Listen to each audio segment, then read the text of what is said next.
Welcome to fandom. তো চলে এসেছি ট্রান্সফার নিউজে ছড়াছড়ি চারিদিকে আগুন জ্বলছে ট্রান্সফার মার্কেটে, এই ওদিক চলে যাচ্ছে সেদিক চলে যাচ্ছে, রুমারের ছড়াছড়ি, সেগুলো নিয়ে গেলে কথাবার্তা বলবো। আর মোহনবাগান কিন্তু আগের দিন হেরে গেছে, তো সেই জায়গা থেকে আবার ইন্টারেস্টিং হয়ে উঠেছে কিন্তু আইএসএল এর লিগটা, সেটা নিয়েও বলবো, আই লিগ নিয়েও বলবো, কিন্তু ট্রান্সফার নিউজেই ভর্তি, সেটাই আগে পুজোর থেকে শোনো।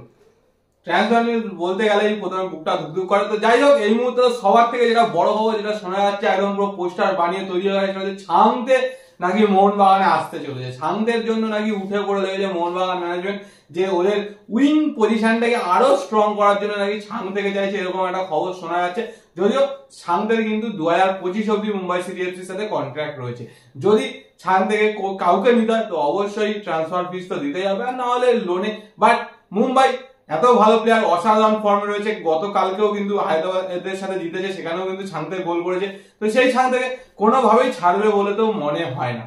এটা আদৌ হয়েছে কিনা সেটাও যথেষ্ট ডাউটফুল আছে, যে মোহনবাগান আদৌ ইন্টারেস্টেড কিনা। তো যাই হোক, এরকম রুমার ছড়িয়ে গেছে চারিদিকে, কিন্তু মেন কথা যেটা, সেটা হলো মোহনবাগান যেহেতু আগের দিন হেরে গেছে, অসাধারণ একটা ম্যাচ হয়েছিল বলতে গেলে। দেবজিৎ মজুমদার অসাধারণ কিছু সেভ করেছে, যেই জন্যই কিন্তু চেন্নাইয়ের ম্যাচটা নিয়ে বেরিয়েছে। কিন্তু হেরে যাওয়ার ফলে এই মুহূর্তে কিন্তু মোহনবাগান সেকেন্ডে চলে এসছে।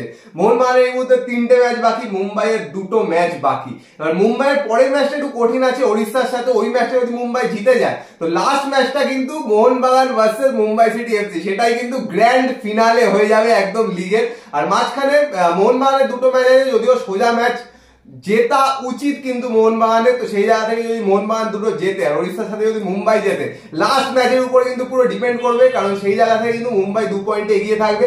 লাস্ট ম্যাচ মোহনবাগান জিতে নিয়ে কিন্তু লিগ চ্যাম্পিয়ন হয়ে যেতেই পারে।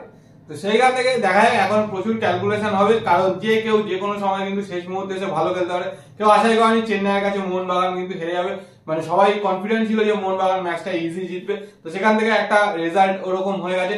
বেঙ্গালুরু আগের দিন কেরালাকে পুরো নাচিয়ে দিয়েছে, নাচিয়ে কিন্তু 0-0 ড্র করেছে, নাহলে কিন্তু বেঙ্গালুরু জিতে যেতে পারতো। তো সেই রকম কিন্তু রেজাল্ট হতেই পারে আনএক্সপেক্টেড। তো দেখা যাক আলটিমেট কি হয়। আর তার সাথে যেহেতু মোহনবাগানের ট্রান্সফার নিউজ তো বললাম, এর সাথে আরেকটা ট্রান্সফার নিউজ তো আগে থেকেও বলে আসছি, সেটা হচ্ছে হুগোকে নিয়ে। তো হুগোকে নাকি ছাড়তে চাইছে। এবার হুগোকে ছাড়বে, ছেড়ে কোন টিমে যাবে, ছাড়লে কিন্তু ওকে লোনে ছাড়তে হবে বা মিউচুয়াল টার্মিনেট করে, নাহলে প্রচুর কম্পেনসেশন দিতে হবে। এর সাথে আরেকটা খবর হচ্ছে হামিল যদিও লাস্ট ম্যাচটায় স্কোয়াডে ছিল, হামিলের কিন্তু একটা ইনজুরি ছিল। এবার কে কোচ, যেটা বারবার বলে আসছি, যে কে কোচ থাকবে মোহনবাগানের, যে হাবাসি কন্টিনিউ করবে নাকি নতুন কোচ আসবে, সেইটার উপরে কিন্তু ডিপেন্ড করবে যে প্লেয়ার কিভাবে চেঞ্জ হতে হবে। যদি হাবাস থেকে যায় তাহলে কিন্তু মোটামুটি এই সেটটাই থাকবে, হয়তো একজন বা দুজন চেঞ্জ হবে। এবং হুগো অবশ্যই চেঞ্জ হবে, তার জায়গায় কামিন্স বা সাদিকুর মধ্যে কোনো একটা চেঞ্জেস হলেও হতে পারে। বাট যদি নতুন কোচ আসে, সেই ক্ষেত্রে সে ফরেনার প্যাটার্নটা কি করবে বা ইন্ডিয়ান প্লেয়ারদের মধ্যে কি করবে সেটাই, কারণ পরের সিজনে কিন্তু আবার আশিক কুরুনিয়ান পুরোপুরি মানে ব্যাক করবে, কারণ এই মুহূর্তে কিন্তু রিহাব করছে। আশা করা যায় যে মোটামুটি মে-জুন মাস নাগাদ কিন্তু আশিক মাঠে নামবে।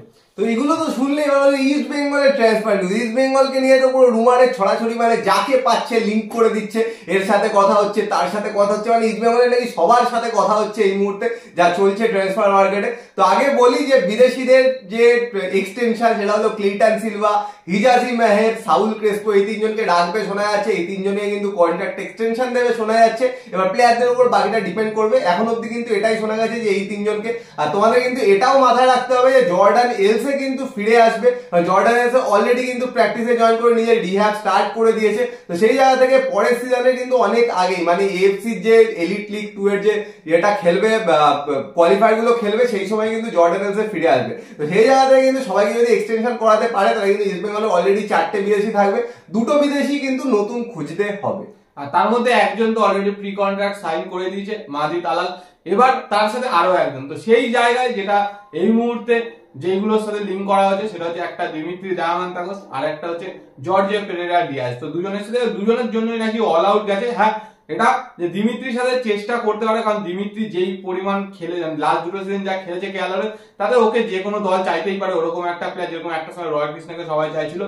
বাট কেরালাতে এতদিন ধরে গেছে, কেরালাও চাইবে ওকে কন্ট্রাক্ট এক্সটেনশন দিতে, কারণ ইভান হুকোমানোভিচ মোটামুটি যদি কোচ থাকে তাহলে ওকে রাখতে যাবে। তো সেখান থেকে কিন্তু ওকে নেওয়া কিন্তু একটু ডিফিকাল্ট হতেই পারে। আর লুনা ফিরে আসার পর কেরালা তো অবশ্যই জানো একটা স্ট্রং টিম, তো সেখানে লুনা আর দিমিত্রি কিন্তু মানে জুটিটা কিন্তু একটা বিশাল বড় ফ্যাক্টর যে কোনো টিমের ক্ষেত্রে। তো সেখান থেকে ওকে ছিনিয়ে আনাটা একটা ডিফিকাল্ট। আর জর্জিও পেরেরা ডিয়াজকেও চেষ্টা করতে পারে, যদিও ভালো খেলেছে, বাট দিমিত্রি বা রয় কৃষ্ণের মতো অতটা সাকসেসফুল নয়। তো সেই জায়গা থেকে আমার তো মনে হয় না যে দুটোর কোনোটাই হতে পারে। যদি হ্যাঁ কোচ নিজে গিয়ে কনভিন্স করাতে পারে, যেরকম আদিত্য আলের ক্ষেত্রে কোচ নিজে ওর সাথে কথা বলে ওকে কনভিন্স করিয়ে প্রি কন্ট্রাক্ট করছে, সেরকম যদি করতে পারে সেই ক্ষেত্রে আলাদা ব্যাপার। আর আরো বিভিন্ন জায়গায় দেখা যাচ্ছে যে এএফসি কাপের কথা মাথায় রেখে ইস্ট বেঙ্গল 8 জন মতো বিদেশিকে সাইন করাতে পারে। মানে আইএসএল এ যেহেতু 6 জন, বাকি 8 জন, যেহেতু আইএসএল এ মানে এএফসি কাপে 6 জনকে খেলানো যেতে পারে, তো সেই জায়গা থেকে 8 জনকে সাইন করাতে পারে এরকম নাকি শোনা যাচ্ছে। তো এগুলো সম্পর্কে কোনো তথ্য আপাতত নেই। তো দেখা যাক আস্তে আস্তে কি হয়। বিদেশিদের কথা তো হলে, বাট ইন্ডিয়ান প্লেয়ার হলো মেন,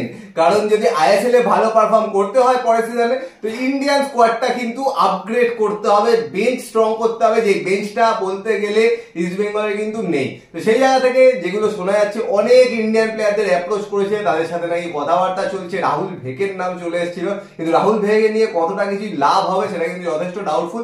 কিন্তু অনেক ইন্ডিয়ান প্লেয়ারদের নাম শোনা যাচ্ছে, তাদের সাথে কিন্তু কথাবার্তা বলছে, কিন্তু এখনো অব্দি সেরকম কিছু স্ট্রং কিছু হয়নি, কিন্তু কথাবার্তা কিন্তু চলছে যেটা শোনা যাচ্ছে। কারণ যদি এই মুহূর্ত থেকে অলরেডি সাইনিং না স্টার্ট করে, প্রি কন্ট্রাক্ট অন্তত না দেওয়া স্টার্ট করে, তবে কিন্তু যথেষ্ট মুশকিল হতে পারে পরের সিজনে বেঞ্চটা স্ট্রং করার ক্ষেত্রে। আর যেটা বললো যে মাঝমাঠ স্ট্রং করার ক্ষেত্রে বা ইন্ডিয়ান প্লেয়ারদের, তো অবশ্যই জিতেশ্বর সিং, বিনীত রায়ের মতো প্লেয়ারদের সাথে কিন্তু কথাবার্তা চলছে।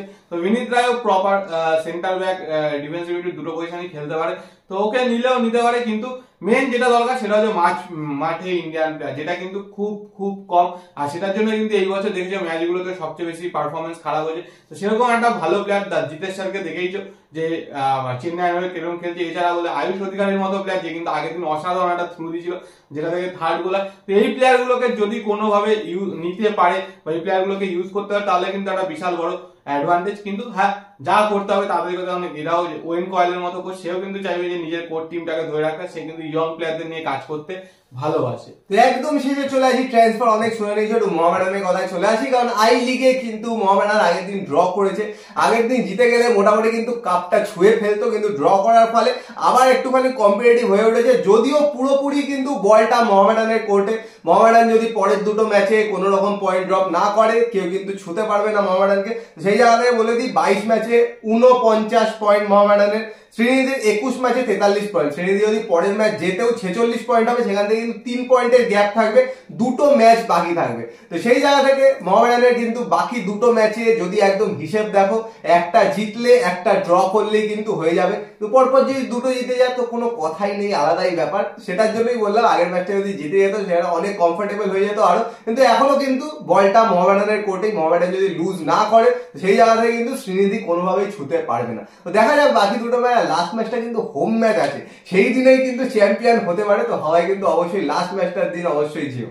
আর একটা কথা, যে মোহামেডান কিন্তু টিম শুরু করে দিয়েছে মোটামুটি, তারা কিন্তু যথেষ্ট কনফিডেন্ট যে তারা চ্যাম্পিয়ন হচ্ছে এবং আইএসএল এ আসছে। তো সেই মতো কিন্তু তারা বেশ কিছু ইন্ডিয়ান প্লেয়ারকে কিন্তু অ্যাপ্রোচ করছে, যারা আইএসএল এর বিভিন্ন টিমে খেলছে, রিজার্ভ বেঞ্চে আছে, তো তাদেরকে নাকি অ্যাপ্রোচ করছে। যদি সবকিছু ঠিকঠাক থাকে, হয়তো 13 তারিখের পর থেকেই মোহামেডানও তাদের দল গোছাতে শুরু করে দেবে। তো যা যা আপডেট ছিল পুরো বলে দিলাম। তোমাদের কি বক্তব্য কমেন্ট বক্সে কমেন্ট করে জানাও। আর ভিডিওটা পছন্দ হলে লাইক করে দিও, শেয়ার করে দিও, চ্যানেলটা অবশ্যই সাবস্ক্রাইব করে দিও, আর বেল আইকনটা টিং টং করে দাও নোটিফিকেশন পাওয়ার জন্য। চলো এখনের জন্য টাটা।